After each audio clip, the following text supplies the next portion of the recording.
Bonjour, nous sommes avec Patrick. Oui, bonjour Alain. J'ai passé d'excellentes vacances. Je reviens de vacances à Ramatuelle. Moi, j'aime beaucoup le Var. Ah t'as pas eu du soleil un peu? Là-bas, c'est difficile de ne pas avoir de soleil là-bas. Il y a un microclimat là, dans ce coin-là. Moi, tu me fais plaisir, tu sais pourquoi? Moi, ça fait 10 ans que j'ai pas pris de vacances. Ah bon? Mais je m'en fous. Ah bon? Mais ça me fait plaisir quand même que, toi tu sois avec les gilets jaunes et que tu parles de vacances. Voilà, tu comprends ce que je veux dire? Parce que souvent, on dit les gilets jaunes c'est des gueux, c'est machin. T'as compris? Tu vois ce que je veux dire? Ramatuelle, c'est pas un pays de gueux. Hein. Non. Ça touche à tromper. Ouais, mais et justement, et c'est ça qui est bien, c'est qu'il faut. On est tous humains, on est tous français et que voilà, parce qu'il y en a, tu sais, les gens ils disent moi je pars pas en vacances, je devrais pas parler à celui-là. Mais il ne faut pas jalouser qui que ce soit. Non, tu comprends ce que je veux dire? Il ne faut jamais jalouser personne dans la vie. Hein. C'est ça, c'est ça. Même si dans ta famille, tu as des gens qui ont mieux réussi que toi, personnellement et professionnellement, il ne faut jamais être jaloux. C'est ça, c'est ça. Moi c'est ça. Moi, mon frère, il a fait des études. Ouais. Mais je suis bien à ma place. Je suis bien à ma place. Ouais, voilà. Tant mieux pour ceux qui réussissent, tant mieux. Voilà, c'est ça, c'est ça. Mais après, quand il y en a qui font comme ça à la jalousie, ça, ils se bouffent de l'intérieur. Hein, ils se bouffent de l'intérieur. On avance dans ce qu'est le tambour. Ils se bouffent de l'intérieur. C'est ça. Et puis on est comme on est. Et puis bon, s'il y en a qui ont mieux réussi, tant mieux. Hein. Et puis on peut avoir fait des erreurs dans sa vie aussi. C'est comme ça. Hein. C'est ça. On a des choix. Et puis, des fois, on prend pas la bonne route. Voilà. Hein. Faut pas être envieux des autres. De toute façon, à la fin, hein, on finira tous un jour par mourir. Hein. C'est ça. Voilà. Alors donc vas-y alors. Alors j'étais à Ramatuelle, une semaine de vacances, dans un camp de vacances, voilà. Alors c'est un très beau paysage. Il y a des pins parasols, il y a des cyprès, on est entouré par les vignes aussi. Il y a beaucoup de vin de rosé là-bas. Hein, fais-moi rêver, fais-moi rêver. Voilà. Et on était au pied d'une superbe plage qui s'appelle la plage de Pomerol, qui fait 4 c'est connu ça. Il y a un Pomerol, il y a un vin ou quelque chose, non? Il y a Pomerol. Pomerol, oui, il y a le vin Pomerol, oui. Voilà, il y a un vin là-bas, je crois. Et donc on était à cette plage qui fait 4 km et demi, qui est magnifique. Alors tu as un coin pour les nudistes et un coin pour les homos, alors faut pas se tromper. Mais c'est une plage immense. Mais il y a une plage pour les normales quand même, pour les... T'as dit il y a pour les homos et pour les nudistes. Oui, mais faut pas se tromper quand on va dans cette mais il n'y a pas une plage normale quoi. Si, il y a des plages familiales pour les familles. Ah voilà, c'est ça, parce que tu as dit il y a homo et il y a... Ouais, il y a un coin pour les homos. Il y a 3 trucs en fait alors. Il y a homo, il y a naturiste. Et il y a normal, enfin les gens... Voilà, familial, voilà, c'est ça, voilà, familial, pas nudiste, pas naturiste. Voilà, c'est ça, la liberté. Voilà, donc une superbe plage. Non, parce que moi tu m'as dit juste, il y a les homos et les naturistes. Ah oui, il y a un coin. Dans ma tête, tu dis, bon alors, t'as choisi quel camp toi? Non, faut que tu dises le 3e, tu l'as pas dit. Oui, d'accord. T'as compris? Dans cette plage, il y a un coin réservé pour les naturistes et un coin réservé pour les homos. Et puis la large partie de la plage est réservée aux familles. Hein, voilà. Ah, voilà, quand même, parce que sinon... L'eau est très chaude là-bas, évidemment. Hein, voilà, mais j'ai rien contre les homos, moi chacun est libre de faire ce qu'il veut. Alors, c'est là, je crois qu'il faut monter là. Souvent aller... Viens. Je suis allé plusieurs fois à Ramatuelle, évidemment, la ville de Ramatuelle qui est magnifique et dans la montagne. Hein. Alors là-bas, ceux qui vont à Ramatuelle, je leur conseille d'aller manger une tarte tropézienne à la boulangerie-pâtisserie de Ramatuelle. Il n'y en a qu'une seule, hein, c'est petit Ramatuelle. Il n'y a qu'une seule boulangerie-pâtisserie qui s'appelle la tarte tropézienne. Elle est excellente, elle est faite par un créateur. Et c'est fait maison, hein. Une excellente tarte tropézienne. Il y a des petites ou des grandes? Tu peux prendre une petite aussi. Non, il est par 4,60 € et c'est une bonne part. Hein. C'est à base de crème pâtissière avec de la vanille. Voilà, donc ceux qui vont à Ramatuelle, je leur conseille de manger une tarte tropézienne à la boulangerie-pâtisserie de Ramatuelle. Il n'y en a qu'une seule qui s'appelle la tarte tropézienne. Et Brigitte Bardot, c'est pas là-bas qu'elle est? Elle est juste à côté, elle est à Saint-Tropez. Ah ouais, elle est là-bas, pas loin de Ramatuelle. Oui, ça touche parce qu'elle en parlait souvent. À la télé, à l'époque, quand je regardais la télé. Elle a une résidence à la Madrague, en bord de mer, mais l'été, elle n'y est pas parce qu'il y a trop de monde, trop de touristes. Et elle a une maison dans les terres, et peut-être à Ramatuelle d'ailleurs. C'est ça, je crois que dans les terres, elle est à Ramatuelle. Je crois bien, parce qu'elle en parlait souvent. C'est pour ça que quand tu me sors le mot Ramatuelle, ça me rappelle des trucs. Elle a 91 ans. C'est elle qui a lancé Saint-Tropez après la série des gendarmes avec De Funès. Voilà. Avec Dieu, il créa la femme dans les années 50. Elle a lancé la grande mode de Saint-Tropez qui est devenue une grande place de la jet set internationale. Voilà. Donc je pense que je disais Ramatuelle. Alors on est allé voir la tombe évidemment de Gérard Philippe à Ramatuelle. Hein. Ah oui, lui aussi, il est enterré là-bas. Il est enterré là-bas. Ah oui, c'est pour ça, il y a beaucoup de gens du showbiz là-bas. Oui, bien sûr, il y a plein de gens du showbiz. C'est ça. Il est mort en 1959, voilà, suite à une tournée théâtrale en Afrique où il avait attrapé une maladie infectieuse. Voilà. On est allé voir la tombe de Gérard Philippe. Ah ouais, t'as été là au cimetière, ouais. Voilà, voilà. On est allé, bon, évidemment, on se promenait sur le bord de mer et on a vu l'ancienne propriété d'Eddie Barclay. Ah, lui aussi, il habite là-bas? Il habitait là-bas, il est enterré à Saint-Tropez, mais il habitait là-bas à Ramatuelle. Il avait une super propriété. C'est pour ça que quand tu dis je vais à Ramatuelle, moi, j'entendais tout le temps les gens, à l'époque, quand on regardait Drucker, et ils disaient, tu pars où en vacances? À Ramatuelle. Bah oui, et donc à Ramatuelle, donc on est allongé la superbe propriété de Eddie Barclay. Il est mort il y a 10-15 ans. Elle a été rachetée par le mari de l'actrice Sharon Stone. Je l'ai pris dans mon taxi. J'avais pris dans mon taxi. Eddie Barclay? Ouais. Oh, c'est quelque chose. Elle doit avoir un grand souvenir. Ouais, mais tu sais, les gens du show business, ils sont pas tous clairs. Hein. On va pas salir les morts. Mais il y en a. Lui, je sais pas. Mais je sais que quand ils font soirée en blanc. Ah bah voilà, j'allais y venir. Voilà. Alors, il y a Pipidi, il le fait aussi, la soirée en blanc. Tu sais, il y avait les fameux soirées blanches. Voilà. Où tout le monde était en blanc. Et ben les gens de Ramatuelle m'ont donné l'origine de ces soirées blanches. Ah ouais. Au départ, c'était des soirées coke. Parce que la coke, c'est de couleur blanc. Ah, c'est ça. Moi, j'ai jamais consommé de coke, mais la coke, c'est de couleur blanc. Donc, c'était des soirées coke, on m'a raconté. C'était le pote à Johnny Hallyday d'abord, Eddie Barclay. Ouais. Alors, Johnny consommait de la coke. Il paraît que Carlos aussi consommait de la coke. Et on m'a dit aussi une chose incroyable. Bon, n'en dis pas trop, pas trop, sinon après la vidéo, en ce moment, je sais pas ce qu'il y a, mais ça n'avance pas. Michel Berger. On fait pas de chiffres, mais bon, c'est pas grave. Michel Berger habitait à Ramatuelle. Il est mort à Ramatuelle en 1992, à 44 ans. Ouais, c'est ça, avec France Gall. Une partie de tennis.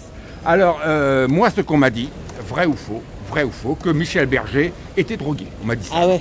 D'où l'explication de sa célèbre chanson Le Paradis Blanc. Je m'en irai dormir dans le paradis blanc. T'as raison, ouais. Donc voilà, c'est ce que les gens de Ramatuelle m'ont dit. Mais il était presque en instance de divorce quand il est mort. Hein. Il avait une maîtresse depuis plusieurs années et son ménage avec France Gall battait de l'aile et on se dirigeait. On va se mettre là pour pas déranger. On se dirigeait peut-être vers un divorce à l'époque. Hein. Ah ouais. Voilà. Donc, mais alors là-bas, les prix c'est dingue. J'ai vu les prix de l'immobilier à Ramatuelle. Des baraques tout à fait normales qui donnent sur la mer.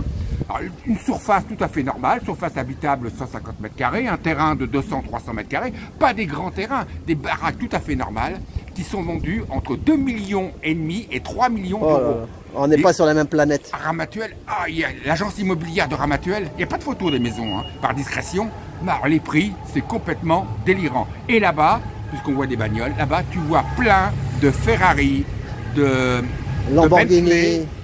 Lamborghini, je ne l'ai pas vu. Des Aston Martin, j'en ai vu plein. Les Porsche, n'en comptons pas. C'est ultra friqué. Oui, et on est allé, parce que là-bas, Ramatuelle, figure-toi qu'il y a un Super U.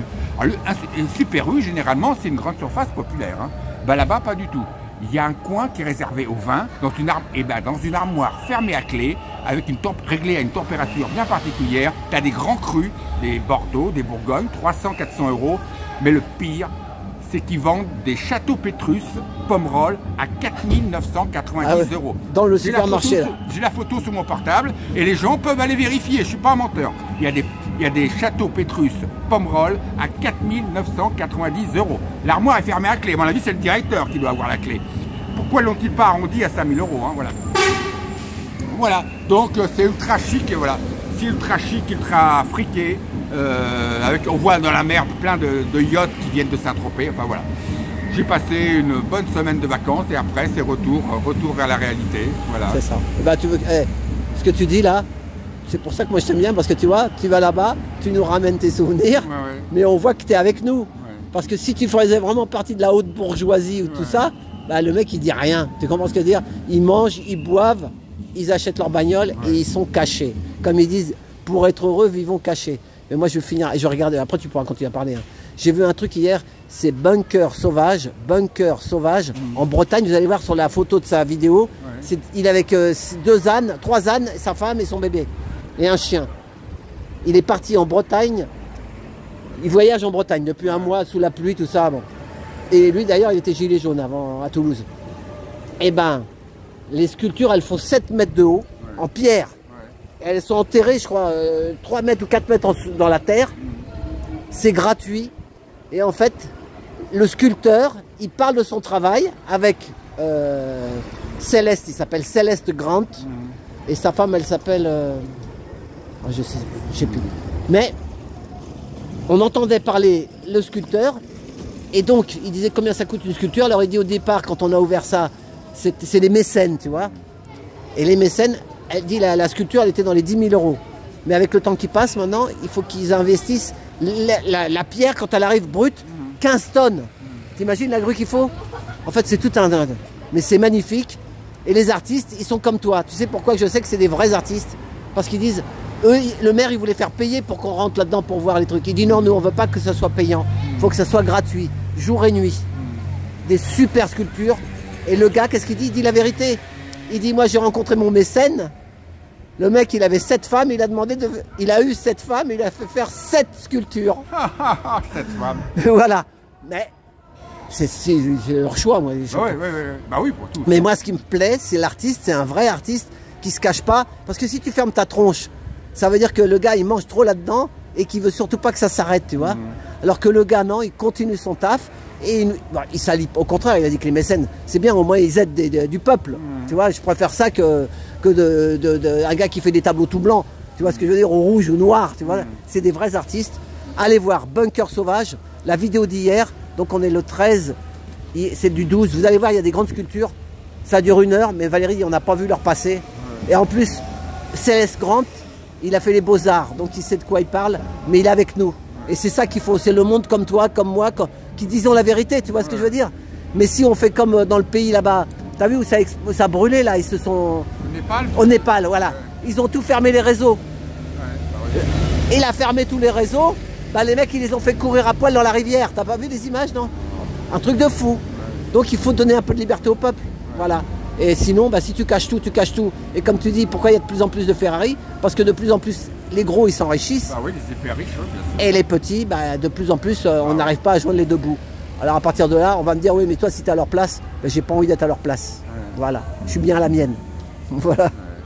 Alors qu'est-ce qu'après, tu avais d'autres? Voilà, on va dire. Oui, alors il semble que le pouvoir en place, en ce moment, fasse de plus en plus pression sur les gens qui ne leur plaît pas. Hein. C'est ça, faut... À ce moment, il y a une excellente économiste qui s'appelle Marc Toiti, qui est quelqu'un de très sérieux, de très modéré, voilà. Toujours en costume cravate, il a travaillé au Crédit Mutuel pendant des années, c'est un grand financier. Et ben, on le punit en ce moment pour dire des vérités depuis des mois sur l'état désastreux financier et économique de la France. Et ben, apparemment, d'après ce qu'il dit et d'après ce qu'on croit savoir, Macron a fait pression sur sa banque. Sa banque, c'est la BNP, pourtant une banque très sérieuse, avec un président Bonafé qui est un homme très solide. Ben, on a fait pression Macron a fait pression sur Bonafé pour qu'il ferme tous les comptes de Marc Toiti à la BNP. Ses comptes personnels, ses comptes professionnels. Son argent est bloqué? Bah, ils ont fermé ses comptes. Mais fermé, mais ça veut dire... Ça veut dire que bah, mais son argent, elle est où? Les banques ont le droit de fermer un compte à n'importe qui. Mais son argent, elle est où? Ils n'ont pas à fournir... Bah, il a ouvert d'autres comptes. Ah oui, mais il a fermé, mais il a pris son argent quand même. Ah bah oui. Ah, ils n'ont pas volé son argent. Parce que les banques ont le droit de fermer. Ils ferment, mais parce qu'il y en a qui disent un jour... de capter l'épargne des Français. Voilà, c'est ça. On n'en est pas encore là. Non, voilà, c'est ça. Non, parce que tu ne me l'as pas dit encore. C'est pour ça que moi, je cherche à approfondir. Et en plus, il a de l'argent sur ses comptes. Il n'a jamais eu de problème au niveau de la gestion de ses comptes. Pas de problème au niveau avec ses conseillers, de désaccord avec ses conseillers.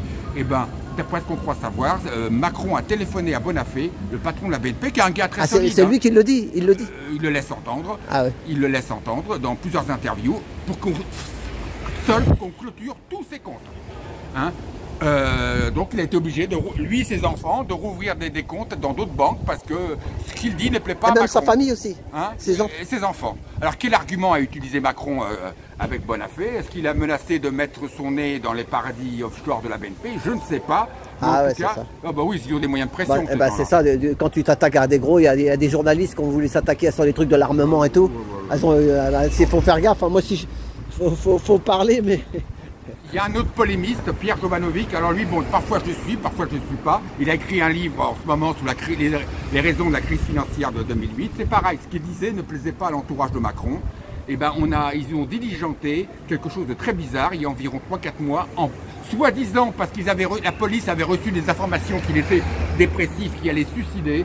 On a fracturé en pleine nuit, une escouade de flics a fracturé en pleine nuit son local professionnel rue de Rome à Paris et son domicile personnel.